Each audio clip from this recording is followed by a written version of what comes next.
This event is co-sponsored by both groups.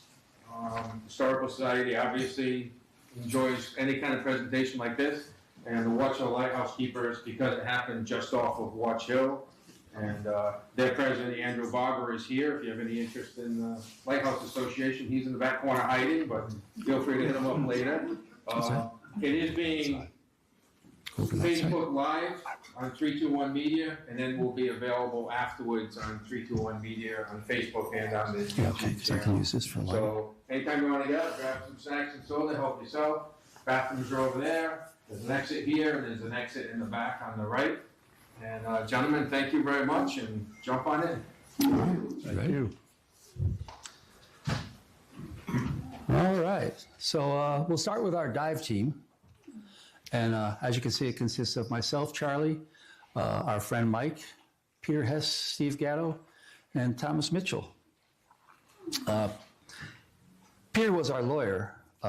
He was pretty much the hub of all projects together. Unfortunately, he passed away a few years ago.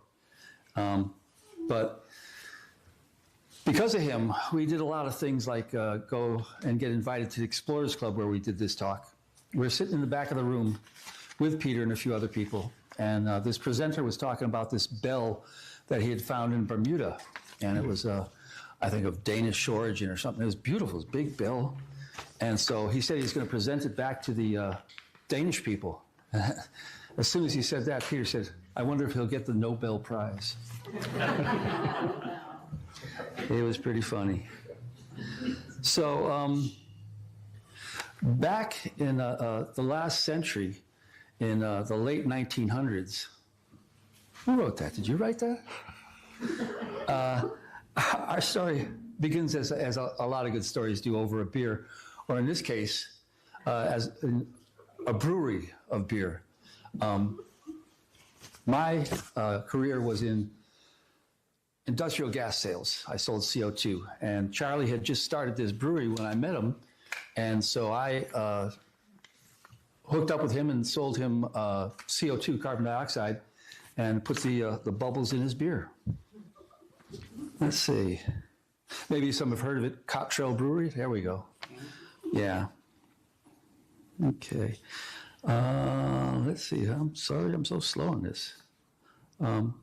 So we have over 50 years experience diving together. We've dived pretty much a lot of the world. We've dived in Bermuda, Bahamas, the Red Sea, Venezuela, Hawaii, Florida Keys. We've done a lot of things like cave diving and just general diving. And so most of our diving, though, has been in New England. And people say, why do you do it in New England? And the old adage, because it's there. We're here, it's there, so that's what we're doing. It's not necessarily a good dive, but every dive is different. We dove the Voland in the race once, and we got down about 100 feet, and we had missed the anchor hooking up to it. So when we got down to the bottom, we had no visibility. I mean, it was like diving like with braille. We could just barely see. Yeah, this is it. We could barely see in front of our hand. So we kind of called that dive and didn't carry on. We ended up, let's see. We ended up diving a lot of the reefs around here, and Fisher's Island, Block Island. What is kind of cool was some of the experiences we had. Whenever we dive, there always seems to be something new happening. One dive, I lost Charlie and Mike, and I'm on my own. The next thing I know, I'm surrounded by a school of bluefish. And over here. Yeah, it was really kind of spooky because they're all like just staring at you and going around. These are striped bass, but this is... And then that was another dive where we ended up coming down the reef, and there was a school of striped bass, and some of them were big, 3-4 feet. And so we just crossed our arms, hunkered down, and they start just kind of darting in at us, really stuff that you don't see. Another dive that was pretty sharp was a twilight dive on Napatree Point. Pretty shallow, but the sun was really low on the horizon, and there were thousands of comb jellyfish above us. We just kind of floated to the bottom and watched them come over us, and whatever light was in just kind of shined some iridescence in there inside the comb jellyfish. It was pretty magical. So that's why we dive. That's why we dive the reefs. After a few years of that, we thought maybe we'd get a metal detector and see what we could find. So one of the first things we did was go to the Watch Hill Harbor, because we just figured, there's a lot of nice boats. Maybe people are losing stuff over the harbor, over the side. The problem with that is you stick your hand into the bottom and it's like 2 feet of silt. So there's nothing to it. We changed our strategy and decided that we would go and dive the reefs. And that's when Charlie's mom, wait, hang on a second. Yeah. So okay. So we drove Bark Island, Fisher's Island, everything. You're gonna get your money back on this one, I think. It's free. Oh, okay. God, man. Well, we're here because of Oliver Hazard Perry and Charlie's mom. She had a book called The 50 Wrecks of Watch Hill Reef, and I think I'm missing a bunch. Anyway, so we decided that after we read the book, there was Oliver Hazard Perry's description of his wreck on the reef. And they said that they had dumped a lot of cannons and things overboard. And so we thought, well, let's go see if we could find it. So we took off. And on our third dive, Charlie grabbed my fin, and then he and then he put his hand down, and there was our first cannon. It was a carronade, right? Right. Yeah. We'll get to that. He positioned the boat above us, and then he went and got the boat, positioned it, got the GPS. I went over a rock, and we found our second carronade. That was back in 2005. Yeah, and we kept it secret for 6 years, and then The shadow divers. oh yeah, okay, yeah, thank you. So yeah, my slip is missing stuff. So one of the great things about discovering this wreck is the people we met. We met some serious divers, people that were diving 200 feet, 250 feet on the Andrea Doria over 200 times. They were also, has anybody read the book Shadow Divers? Yeah. Yeah. So they were also on that project. And, they would dive down, they would come back up, and it'd be like 2-3 hours of decompression time just hanging on the line. So our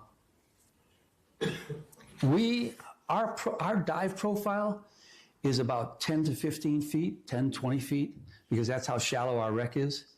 And so we've named ourselves the Shallow Divers. So after we discovered it, I believe that it was discovered for a reason. Charlie is a relative of Oliver Hazard Perry. And it's my belief that there's some mariner's call over distance time that says, Charlie, come find me. And so I'd like to introduce our captain, Charlie Buffum. All right. On we go. Okay. So how many people have actually heard of Oliver Hazard Perry? Yeah, just about everybody here, okay. He was a Rhode Island boy born in August 23, 1785 from South Kingstown, Rhode Island. He spent a very short period of time in Westerly. His parents moved to Westerly in 1797. And Oliver Hazard actually took care of the kids at age 13 because his father got sent back into the Navy again. He went back up to South Kingstown to oversee the construction of the ship, the General Green. And then his mother actually moved the whole family to Newport. So Oliver entered the Navy at age 13 on his father's ship, the General Green, during the quasi-war with France, and they sailed down to the Mediterranean, saw a little bit of action down there. Later on, he defeated the British at the Battle of Lake Erie on September 10, 1813, became one of the Navy's greatest war heroes. And he curiously died on his birthday, returning from a diplomatic mission in Venezuela at age 34. So the Battle of Lake Erie, his triumphant moment. He was the first ever in history to defeat an entire British squadron and take the entire fleet in as a prize. He sort of made famous the phrase "Don't give up the ship," which was one of his best friends, James Lawrence, actually said it when he was being defeated by the British on the in a battle against the British, a single ship battle against the British. So he actually had a battle flag made with that phrase on it, raised it to the top of his mast, and during the Battle of Lake Erie, made that famous. And then after the victory, his famous quote was, "We have met the enemy and they are ours." And he sent that on a letter to William Henry Harrison, who was fighting the land side of that battle during the War of 1812. And it's our belief that if we had lost that war of 1812, we'd all be speaking Canadian. We would.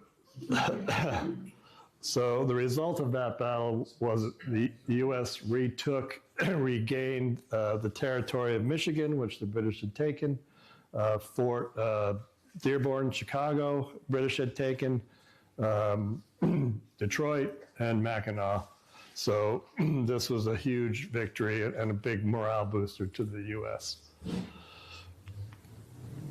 And here you see his original flag, which still is down at Annapolis in Maryland. And the column there is the Peace Memorial that was erected on the South Bass Islands out in Lake Erie as a monument to the battle. Now, what most people don't know, because it kind of got swept under the rug after the battle, the victory, is that he was commanding a small schooner, the USS Revenge. We don't know a lot about the ship Revenge, but we do know a few things. So the Navy purchased it in 1806 in New Orleans. It was around 70 feet in length and 180 tons. She was carrying at the time 14 guns, usually referred to as carronades in most of the references that I've seen, but we found that there actually were some cannons as well. He took over in 1809 at age 24 and was attached to a squadron in New York under the command of John Rogers, and was to protect vital shipping in U.S. waters. We were not at war yet with Britain, but the Chesapeake Leopard affair had happened in 1807, and so there were high tensions with Britain, and war seemed inevitable. So carronade. The carronade is a smaller gun. Here you see two examples. This one here is on the Constitution today. If you go up there, you'll see them. Developed by a company called the Cairn Company in Scotland. They are smaller guns made for close action. So you get two ships together close. You use these carronades. They're lighter, but they will shoot and spray small shot, which is this stuff, like a big shotgun shell, and pretty much kill personnel on the other ship. That's all they're made to do.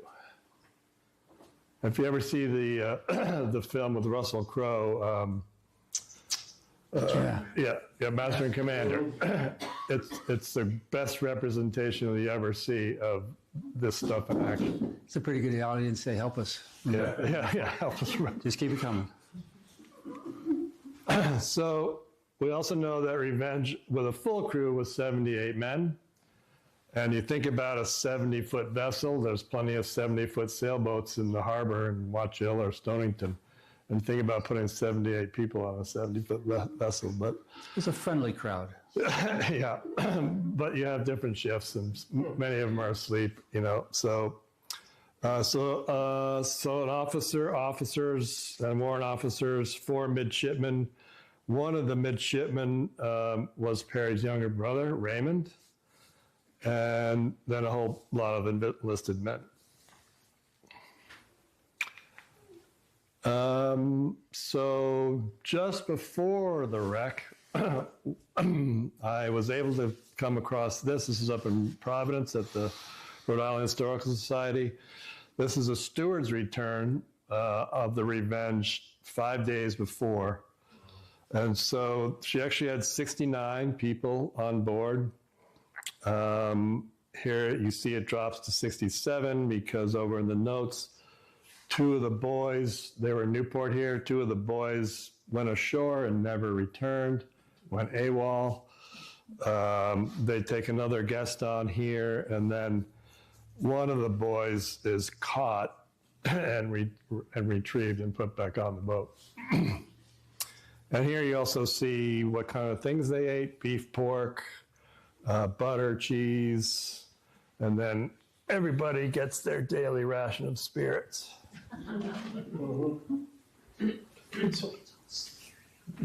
Another original document that we got a copy of once we had announced the find, a gentleman from Ohio contacted me, and he had bought this at auction and sent me a copy of it.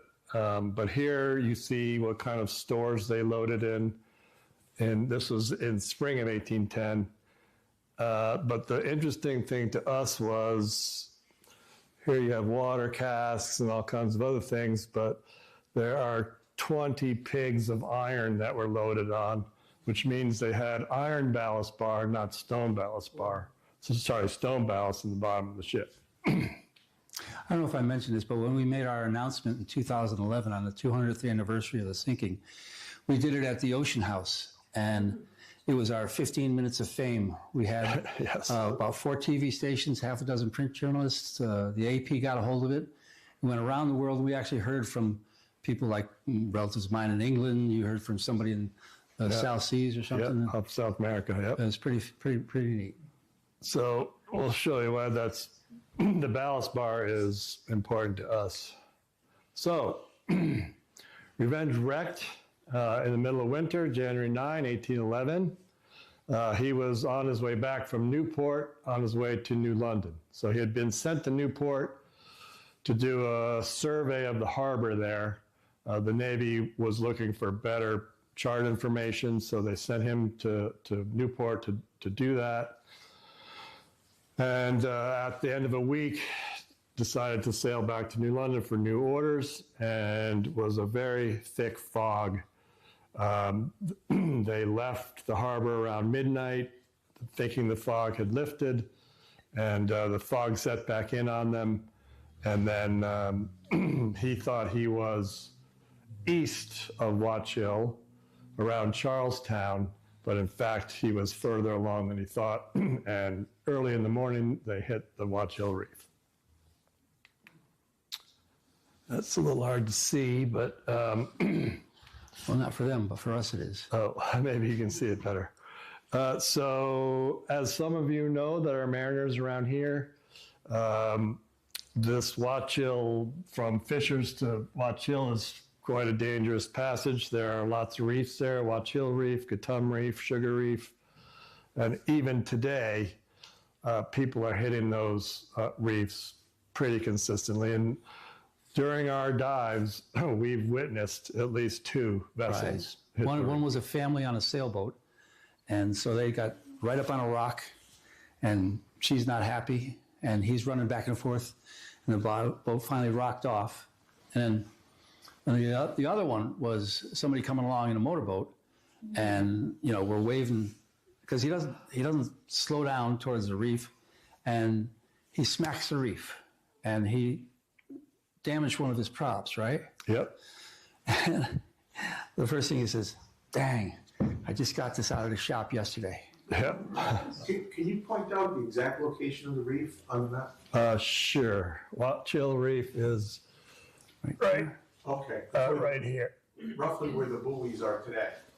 Yeah, so the green gong and the red bell is the channel, and then there's a mid-channel marker in between those two, and then the reef is the other side of the green South. gong. And you'll see some waves. Surf still breaks on it.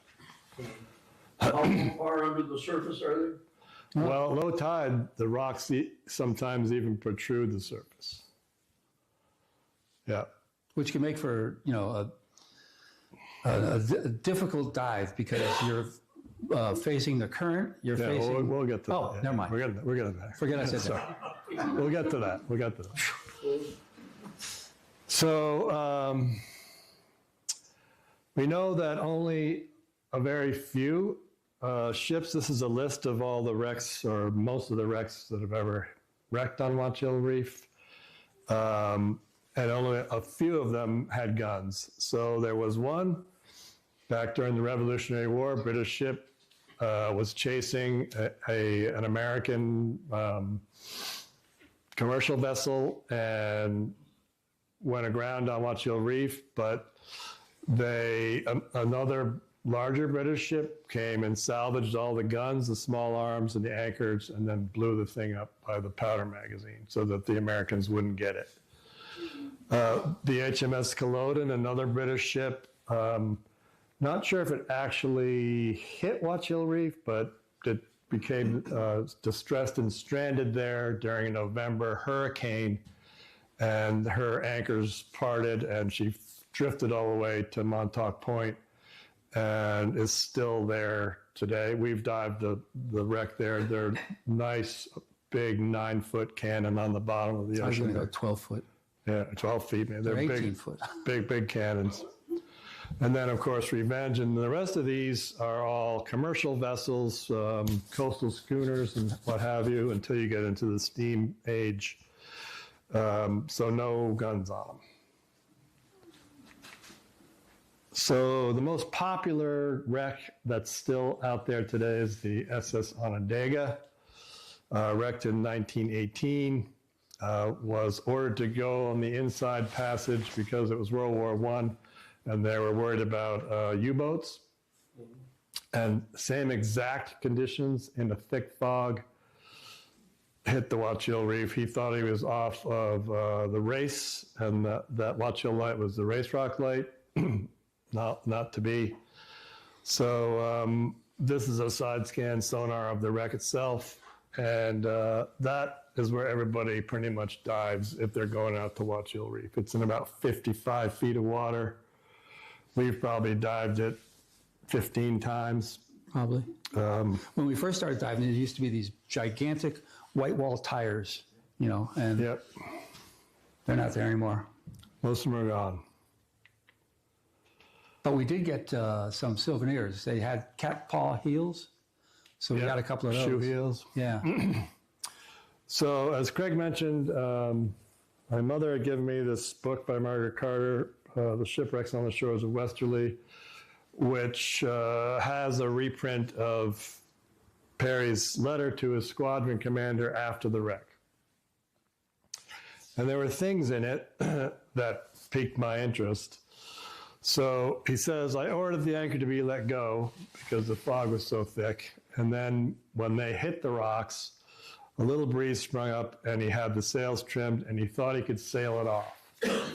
So because it started to move, he had the guys just cut the anchor line instead of try to mess with pulling it up.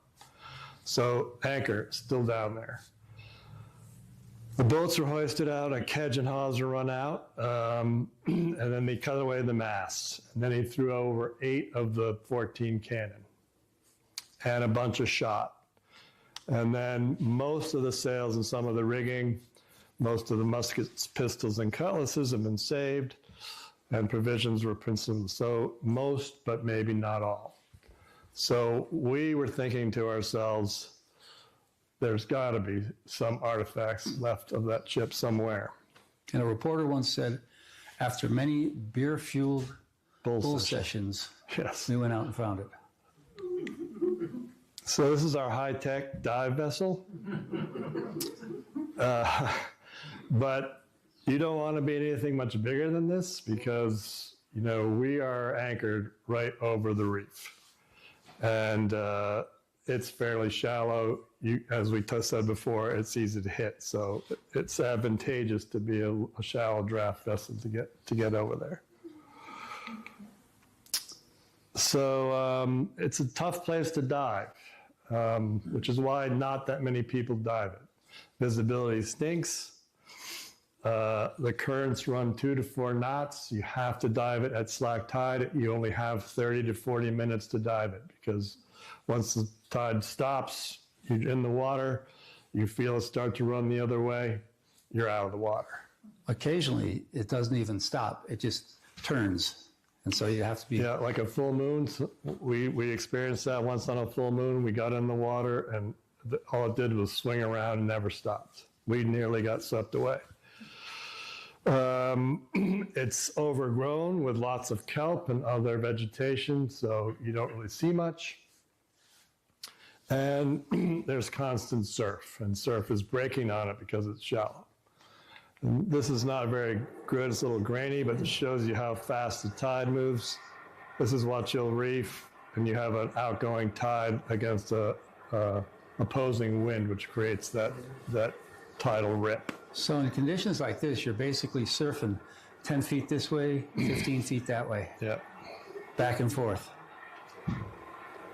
And then here we are at slack tide, and the current's not moving. There's not much wind, but you have this surf. So So how many times did you try to dive it versus how many times you dove it? We pretty much have well- it down. we actually did dive it in conditions like that once, and not a good idea, but we did it. Well, one time when we were diving with the Navy, they said, well, you know, we're not going to dive it, but you can. We said, okay. So we jumped in, we dove Huge it. surf. But Yeah. they said when we were watching you, your boat would disappear beneath the waves and then come back up. So as Craig had sort of mentioned before, off we went and began the search for what we were hoping to find would be maybe a cannon or two. And we did several dives. We did some diving below the reef in the deeper parts of it, and found lots of metal, but nothing that was particularly interesting or, you know, related to revenge. We then dived up on the shallow parts of the reef, found lots of fish hooks and beer cans and everything else. And there's another wreck there from 1953, the Carmack, which was a 110-foot steel yacht and broke all to pieces. So there's lots of metal from it nearby. And then we sort of rejigged our plans, looked at the, you know, what the tide was doing when they wrecked it, what the wind was doing, and got in the water, and we were going to do a sort of mow the lawn search. And so on our first leg, we're not getting any hits at all, no fish hooks, no beer cans, nothing. I'm sort of thinking this is crazy, you know, there's nothing left here. It's a wild goose chase, and then bang, metal detector sings out, and there's this small carronade, which Craig was talking about earlier. And we're like, whoa, yeah. And so we, after that dive, have been out there near 100 times probably diving. We started to do our own maps and our own mapping. This is Craig with a High-tech. high-tech measurement line. just some clothesline with some intervals rope taped off. Here you see a piece of ballast bar, and we're using there's tape there to measure the size of the cannon. We're just going to see a couple more pictures. That's the carronade number 1. This was the second carronade. And as you can see, this one has the little loop with the bar that goes through that loop. And here you see the muzzle hole of that cannon, that carronade. And this one was the third cannon we found. This is actually a cannon, not a carronade, about 5 feet in length. And you can see the trunnions on either side. Do you leave them there? We'll get to that too. And this is what we believe was that anchor that he dropped and cut. It's further south of the actual cannon area. We spent several dives searching for this, in the southern portion, and didn't find it. And one dive we were coming back to the boat, the tide was turning, we overshot our boat and went south of the boat, and lo and behold, the metal detector picked this up, and there it was. And we're lucky that it's still there, because on subsequent dives, somebody had wrapped a line around probably a Lobster pot. and had moved it up, so it was almost, almost like they took it. So we took it and repositioned it so they wouldn't get it. So this is what we think could be some canister shot. I took that photo. I'm always impressed with this photo because the clarity is really nice, and I just wonder what kind of equipment you used. This was a disposable camera from CBS. So we're going to play just like a little 2-minute video of the wreck site for you here.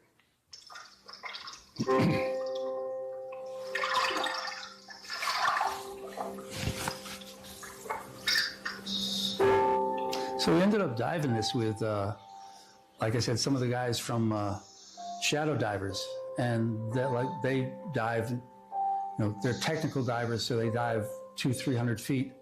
But we had them down there with us, and they said that this was a difficult dive because they're used to just dropping down on the line and getting to where they want to be. But with all the movement here, it was kind of hard to see what you wanted to see. Here you see the muzzle hole.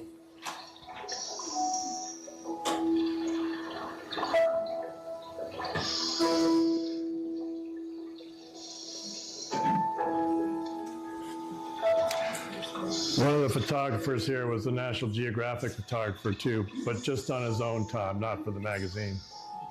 Brian Scary. Yeah. If anybody gets ill watching this, just close your eyes. What does your wife say about it? Oh, the long version, Yeah. that it's a cure for insomnia.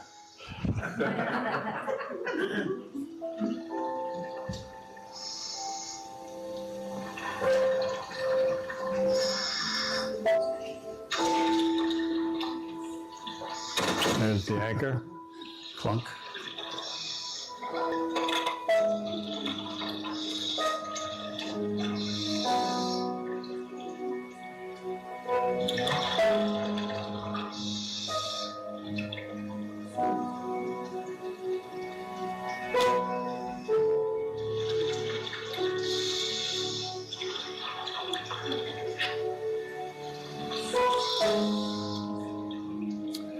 This particular shooting session was an afternoon tide. The winds were blowing about 25 knots and very tricky. It was late October, cold, and we were fortunately dropped right down on this anchor and got this shot.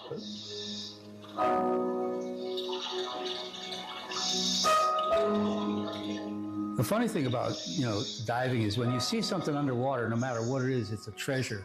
Like if it's an old refrigerator or something, it's like really amazing. If it's by the side of the road, it's just junk. But underwater, it's pretty cool. All right. Was that where we abandoned you at the end of the dive? Yeah. Yeah. So we had marked all the cannons, and everybody floated back to the boat and left Charlie to collect. Collect all the line. And everything. Good job, Charlie. So after the discovery and our dives, as Craig mentioned, it was 6 years. We kept the lid on it and continued to dive it and find what we could. And with the help of our attorney, Peter Hess, and we were coming up on the bicentennial. I said, Peter, what are we going to do with the bicentennial? He says, we're going to announce the fine. So we did it at the Ocean House. The Ocean House was brand new at the time, just had opened. And on January 9th, we held a press conference and announced it fine to the world. So next steps. Enter the U.S. Navy and the Navy History and Heritage Command out of Washington, D.C.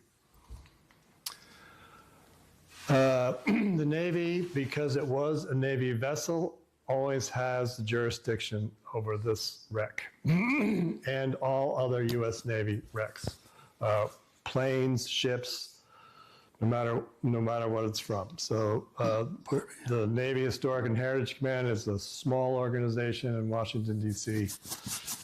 They have, I think, 6 archaeologists that are on board, but a pretty small, very low budget organization. I just noticed this. We should get a sponsor. I know, McDonald's is in there. Yeah. So almost a year passes, and the Navy decides to make their first visit. And I tell them that the best time to visit is late summer, early fall, barring any hurricane activity. The visibility is usually pretty good, and they arrive in February. So, so I had to put my boat back in the water. And, I said, February is not the best time to be out there. But we were so lucky. We got like a 50-degree day and very little wind. So what they're doing here is, so they brought Woods Hole organization in to do this survey with an autonomous underwater vehicle. So that little vehicle goes off by itself. It's programmed to go back and forth, and they were going to pick up side scan sonar. And we thought some video, but they did not do video. They just did side scan sonar. And hopefully it comes back to the boat because it's worth $500,000. Yeah, it's worth $600,000 or something. So they said, we don't want to lose it. So this is what the reef looks like. It's lots of rocks. Yeah. Or pizza in an oven. Yeah. But they're pretty good at what they do, and they're able to drill down on some of these, what they think could be some of our cannon. Maybe, maybe not. So the next visit, again, December 2015, I have to put my boat back in the water. Because this time we're just using my boat and no Navy boats. So they want to do their own magnetometer survey, pick up all the metal on the reef. And here's the result of that. Here, this large red, this is the Onondaga, the big freighter, and then the rest is all other metal that's on the reef. And then it wasn't until May of 2017 that they bring sort of the full team down, and we're going to start doing some mapping and maybe some recovery of some of these artifacts. So 3 different dive groups came. So we have this engineering group, we have regular Navy divers, and then the explosive, ordnance disposal unit as well. So I asked the lead archaeologist, why do we need the EOD there? He said, well, I said, the things have been down there 200 years. What's the chances they're going to blow up? And he says, it's not so much that. In order for us to transport this back to Washington, D.C., we need to have sign off from EOD to transport it through different states. Otherwise, they'd have to get every state's permission to transport it. So one of the small cannons, the 5-foot cannons, is their first target. They get it on a 3,000-pound lift bag, lift it, and this boat came down from Newport with the crane on the back. They get it hooked up, and the guy says, can't do it. Why not? This thing is rated for 1,000 pounds, and the scale is reading 1,400. So they tow this floating all the way into Stonington Harbor to the Dodson Boatyard, where the Dodson Boatyard lifts it with their forklift. At first they say, do you know of a boatyard that can do this? Yes. And then they say, do you know of a boatyard that can do it for free? Yes. Yes, because their budget is tight. Anyway, so there she is after 206 years on the bottom. Some of the concrete has come off here.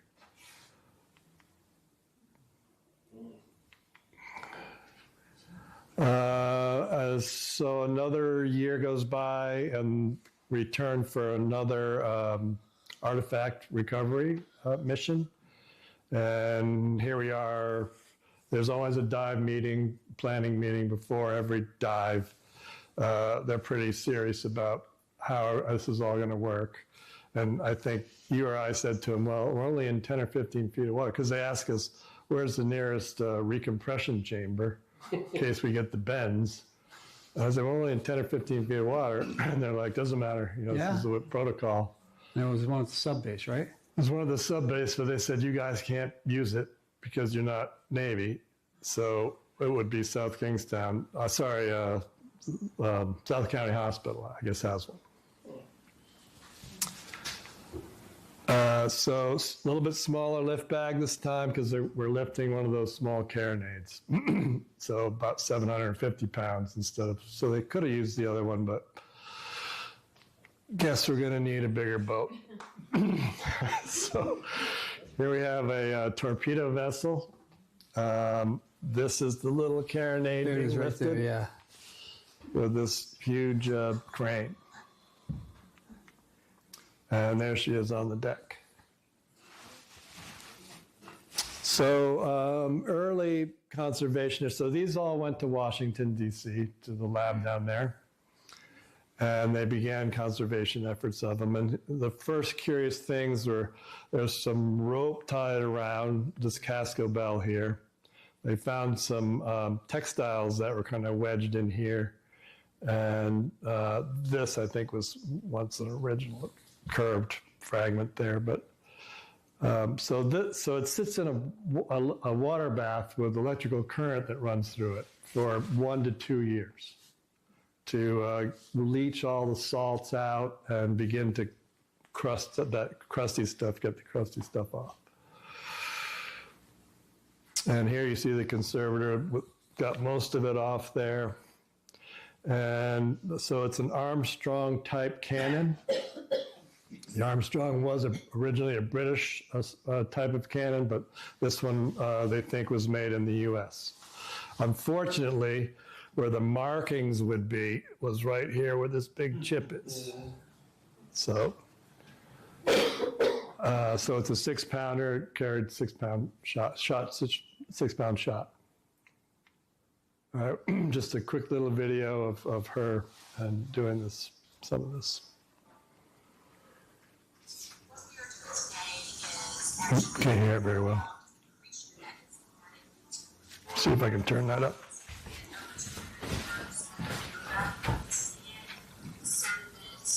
Oh, it's up all the way.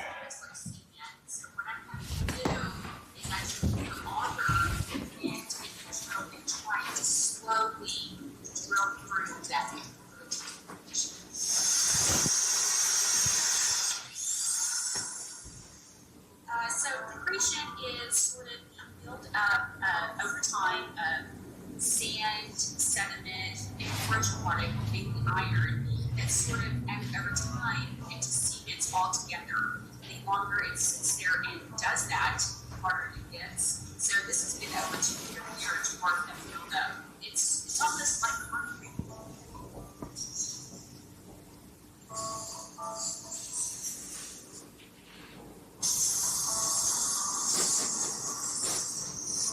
What I'll do is continue on with the same process inside and break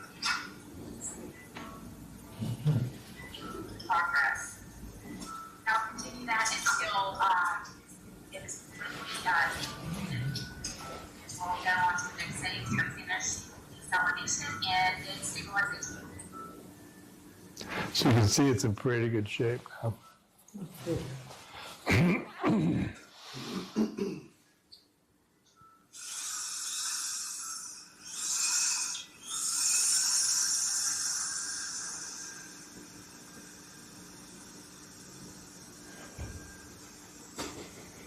Where is this? Washington, D.C.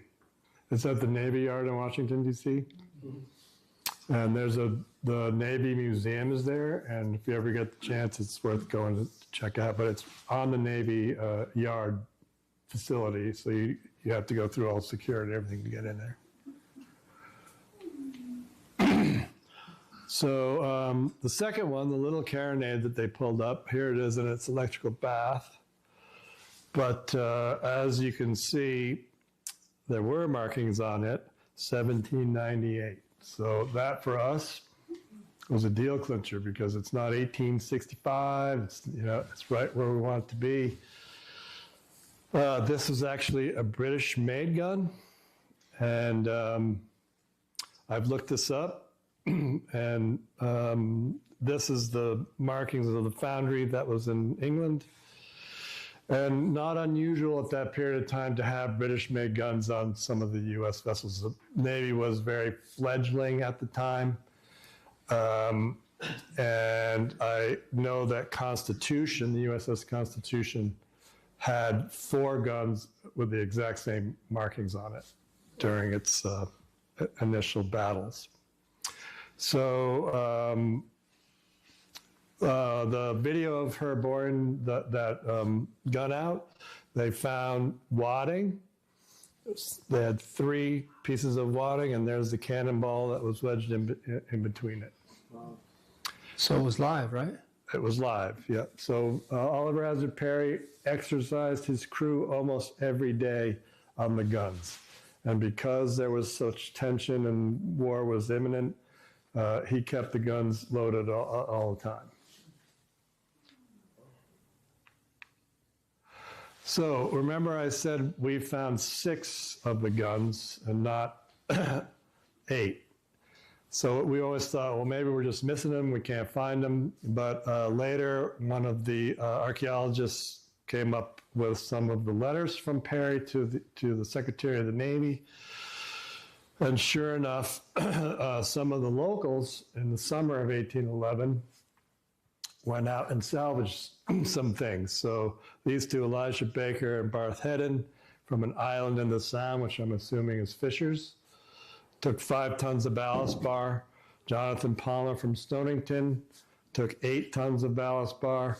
And then these 3 gentlemen, Foster, Gavitt, and Nash from Westerly and Watch Hill, took 4 tons of ballast bar and 2 of the guns. So it's my theory that that rope that's wrapped around that one cannon that they brought up was because they were trying to get it as well, and that they never got it, and the rope just stayed wrapped around it. So another reason why we believe that, and the Navy believes, and is 99.9% certain, that what we have here is revenge. So it's kind of a unique project. The Navy rarely sort of works with civilians like us, but because we know the site so well, like the back of our hands, we know when the tides are, they defer to us, when we should go diving, where we should anchor, we show them around, where things are.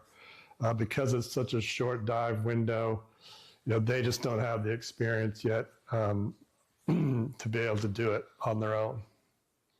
And because there's some young bucks that are diving with us, we got out of the water on one dive and said, it's probably time to get out. They said, yeah, no, we're all set.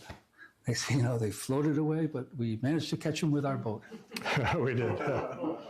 Yep. So here's some of the team members from the Navy Newport. So unfortunately, the last visit they were here, which was 2 years, 2022 actually, they had done more magnetometer work and identified a bunch of targets that may be what they think is Revenge's hull, which is in deeper water off the reef. May or may not be, because another wreck subsequent, back in 1863, somebody went to salvage it, and they say they saw Revenge's hull in around 40, 50 feet of water nearby. So they believe that hull may still be down there in the sand. Did you mention after the wreck that the deck floated away? Yes, so after Revenge hit the reef, because the surf was so big that night, the upper deck separated from the hull and went floating off. The USS Constitution and the USS President were both in New London, and they sent boats out to assist. They took that deck in tow the next morning. We're trying to tow it to Fisher's Island. It was January 10th, and the wind kicked up, 30-knot winds. It was sleeting, and there's no engines then. They're rowing these things. And somehow they managed to get the other 6 cannon off of that deck and into these small boats. They weigh 1,400 pounds. How they did that, I have no idea. And then they just let that deck go, and it probably smashed up somewhere on the shore and is, long gone. But the hull remained there forever with all of that iron ballast bar in the bottom of it. So, yeah. Anyway, so the last time they were here, we were investigating some of these potential sites that could have been the hull. There's also a great big pile of ballast bar that's all fused together that they are interested in, but they didn't have a boat to raise it with. So they tried to use their Zodiac and a bunch of come-alongs to get this pile in. Didn't work. But unfortunately, their boat just floated in and barely nicked one of the rocks that was just below the surface of the water. So they want to return this spring or maybe this summer, fall. But this group of guys from Newport, their commanding officer has said, no dice, boys, you hit a rock. So they're not going to let them come. So they're trying to reorganize and find another group of divers. And I guess, the sub-base can't lend anybody because that's a whole different operation. And so not sure where we're at with that now. Anyway, so even though the brewery is no longer in existence, we decided that we had to come up with a beer and name it after the Revenge, which we did. A nice Scotch ale, very strong, 8.5% alcohol, dark and stormy, very chocolatey, nice beer. And you can't have it. You can't have it. Anyhow, so this is our motto. We now live by it. Don't give up the ship, and that's the end of our presentation. We'd be happy to take any questions.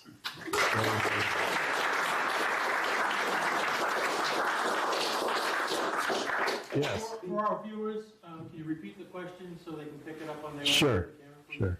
The 1811 lighthouse must have been in operation then, It was. and yet he still didn't know where he was relative to the reef. Nope, because it was a thick fog and they couldn't see it. So after the wreck and after they decided to abandon the vessel, they got everybody off. All the sick boys went off first. They all went into the beach, and they came back out. The lighthouse did send some boats out to assist, as well as the Navy boats that came the next day. They had, I think, 2 boats on Revenge, which they launched themselves.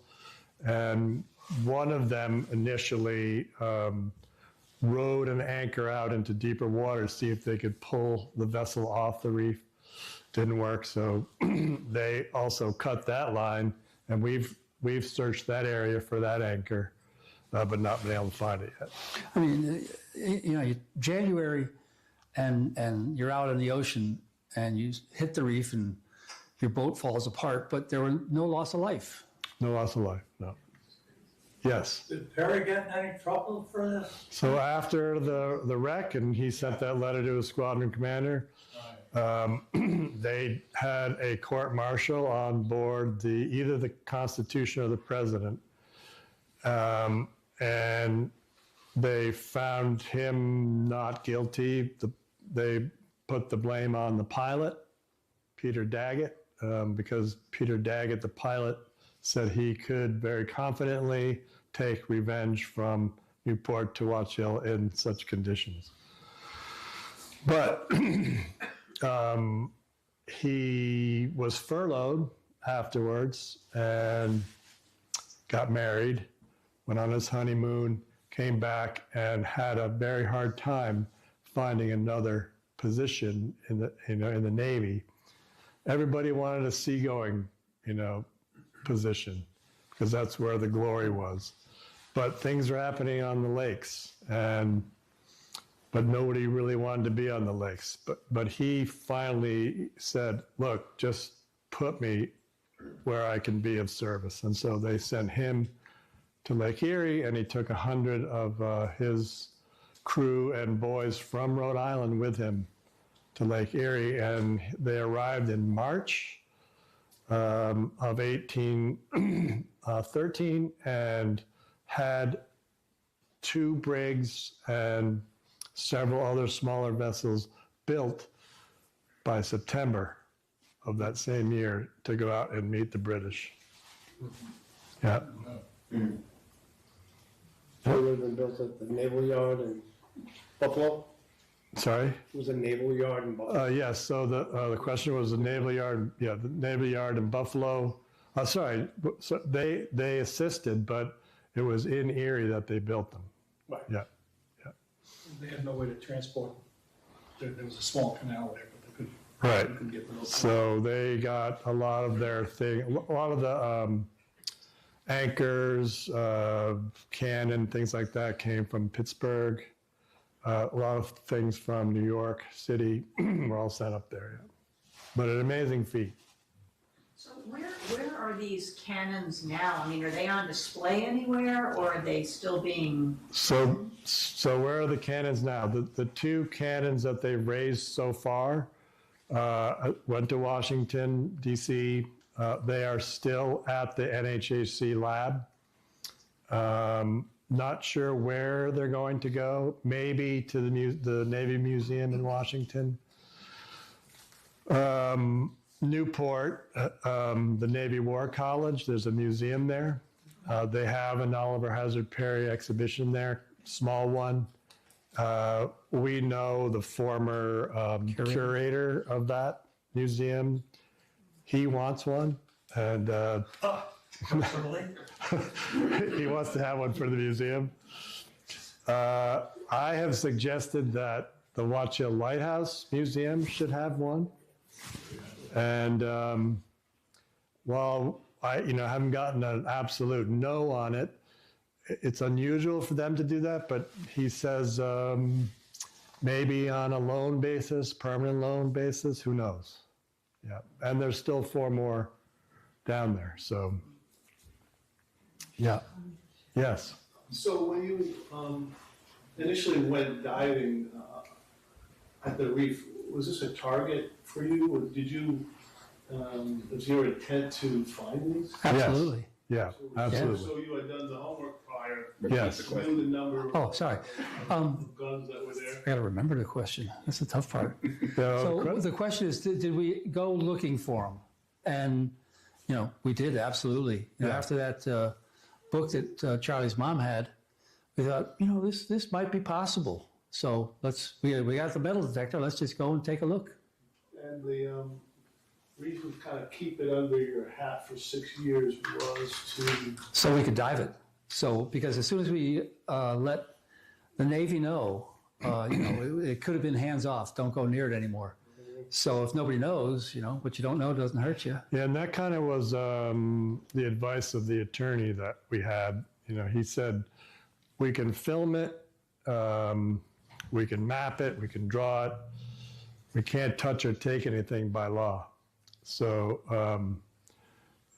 let's go out there and, you know, find as much as we can, you know, have enough evidence to sort of say this could be revenge before we announce it to the Navy. Yeah. and then the level, so I'm sorry, one more question, the level that you had to kind of reach before you were offered help and support, you know, resources and money and funds.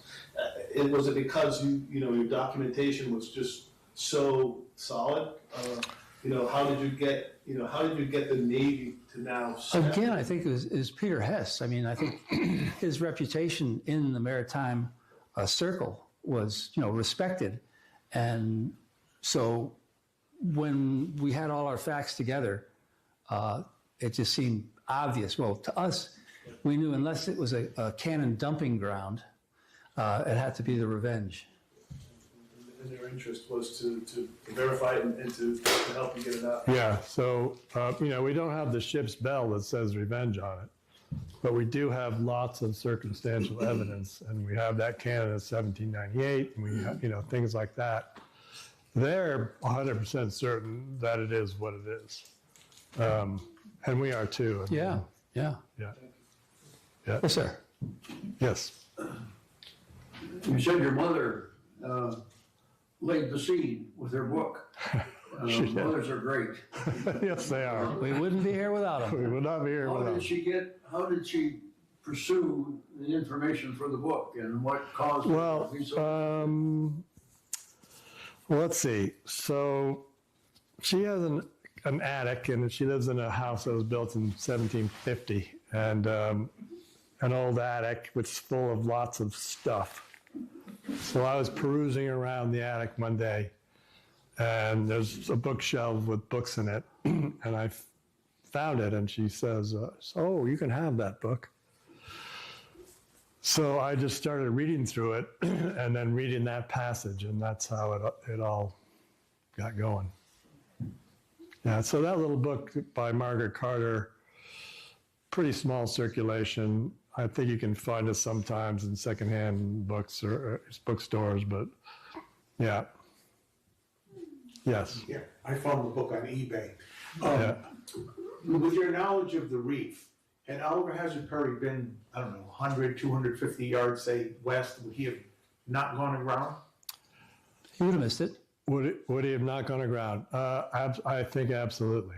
In fact, I think if he had not dropped the anchor, he probably wouldn't have gone aground.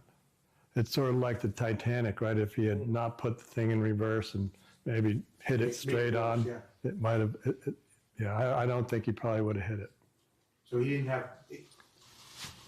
have far to go to avoid the reef. No, because back then they had what's called a lead man who would drop the lead overboard and take depth soundings. And so he was sort of going up and, he went down below, got some sleep, came back up. He kept coming back up on the deck. And they said I think they wanted at least a minimum of 18 fathoms. And when he heard 10 fathoms, he came running back up on the deck. And then 3 fathoms, they dropped the anchor. And so when he dropped the anchor, it tailed the ship around and boom, boom, boom, up onto the rocks. Yeah. And with the cannons, you can actually see Like they look like they're on both sides of the ship, Yeah. where they dumped them on both sides of the ship. Yeah. There's lots of other items down there which we can't identify. You know, the metal detector is singing all the time. This stuff is all encrusted. It's down in the rocks. It's down in the weeds. You know, who knows what it is? It's maybe pistols. That ship must have been either copper fastened or what, so maybe. Copper clad, yes, yep, copper clad, which is why the Navy is doing the magnetometer surveys there, because they think that that hull is still down there in the sand. Yeah, yes. And we have, I was just gonna say, we haven't found any jewelry or any, you know, money at all, right? No gold bars, No gold bars. no payroll chest. What is the Navy's goal? Is it do they want to raise this vessel? Do they just want to study it? Do they want to memorialize it? What's the? No, so, you know, if there is any hull left, it's probably not much. You know, it'd be a keel and not a lot. So, you know, the prominent features are the iron items that are left, like the cannon, they're the most, and the anchor. The anchor, they're not sure that that anchor is the anchor to Revenge, even though it's in the right place, and it doesn't have chain. Anchor and chain didn't come into use until a little bit later. So it was all hawser rope. And so that anchor has no chain nearby, so it, you know, that fits. But it has an iron stock, and most of the ships then had wooden stock anchors, although iron stock did start coming into use right around then. So they're not sure that it is, you know, Revenge's anchor, and I'm not sure they'll ever be able to determine whether it is or isn't. But There's really nothing left other than the cannons and things, because that reef has been swept by hurricanes. yeah, You know, so 1811 she wrecked. 1815 was a great gale, a 1938 style hurricane that probably broke that hull to pieces. But it may have slid down into the deeper water. And that's their theory. They think that the hull slipped, you know, down to. So I don't know that they'll bring all the cannon up. I want them to bring that small carronade, that first one we found, up, because it's a carronade that has two trunnions instead of the little boat loop that most of them had. So a trunnion carronade is a fairly rare thing. And I think they will bring that one and maybe another. Who knows? Maybe they'll bring them all up, but it takes a lot of times. As you notice, it's like 2 to 3 years between visits. They have every shipwreck on the planet that was U.S. Navy related under their jurisdiction. Their budget's tiny, probably going to get tinier. Yeah, well, whatever. But so, you know, we're lucky to get a visit from them every couple of years. every Christmas. Yeah, every Christmas. Yeah, yeah. This was great. Are there any other wrecks you can tell us about in the future? Well, as Craig said, we've dived a lot of wrecks around the area. Right. As far as discovery, I believe that this is our one-trick pony, and we're going to ride it till it dies. I mean, there was a Continental Navy, Connecticut Continental Navy Revolutionary War ship called the Defense, which wrecked off of Waterford on Bartlett Reef. And the rumor always was and is that the payroll chest is still on that wreck. So people have been diving that and searching for that for years and years, and nothing's ever been found of it.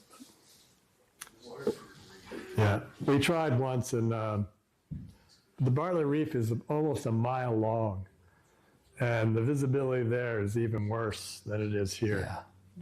Yeah. So, not easy. Lights. Did you use a lot of lights when you were down there to To photograph? Yeah. Not really, it's Well, ambient light. Not with my CVS disposable camera, certainly, but you saw in the video the guys had some big lights, and so yeah, because even though it's only 12, 15 feet deep, so there's plenty of ambient light. It's still Well, to illuminate an object. to illuminate the object because the visibility is not that good, even at 15 feet. I mean, it can be, but typically it's not.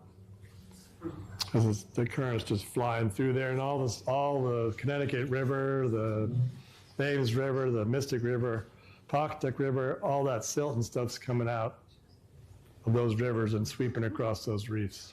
Well, the lights have come on, so I guess that's it for now, folks. No, wait, thank you very much. You're welcome.